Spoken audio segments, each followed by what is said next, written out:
Ok, c'est moteur c'est tourne. Salut Pierre, ça va? Ciao, oui, ça va très bien. Tu pourrais un peu nous expliquer Ouais, comment tu as rejoint l'équipe de cinglés là, et de passionnés de musique progressive? ouais, d'abord, je pense que parmi les cinglés, je suis pas parfaitement à ma place, donc ça c'est déjà quelque chose. Mais oui, je vais t'expliquer ça parce que c'est assez particulier. C'est sur le côté sérieux, je crois que c'est fort lié à l'arrivée d'Internet, parce que je pense que tout ça n'existerait pas sans Internet, il faut quand même bien le dire.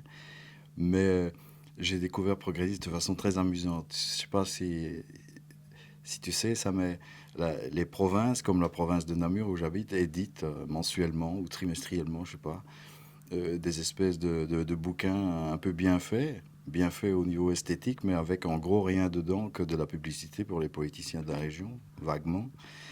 Et puis, j'ai été pris d'une crampe que tu peux imaginer, comme ça peut t'arriver aussi, je suppose. Et puis, il me fallait absolument trouver de la lecture pour les 10 minutes qui allaient venir, parce que c'est toujours comme ça. Et puis, bon, voilà, je prends ça parce que je vois rien d'autre. C'est un truc que je lis jamais, que d'habitude, la première chose que je fais avec ce genre d'ouvrage, je le mets à la poubelle.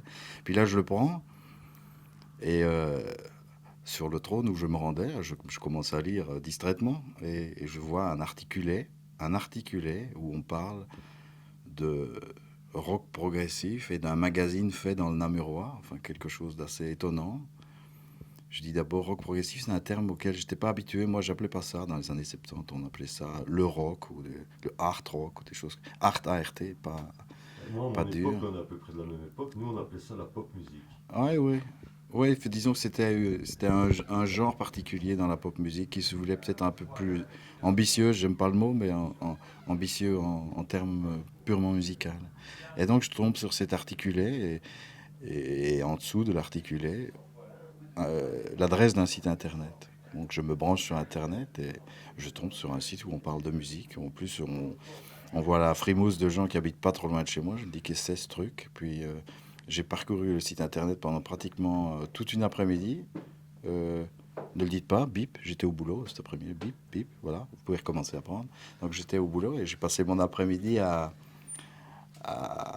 lire ce site internet. J'y suis retourné, j'ai écrit à des gens, un certain monsieur Petit, Denis Petit, qui m'a répondu oui, je peux t'expliquer.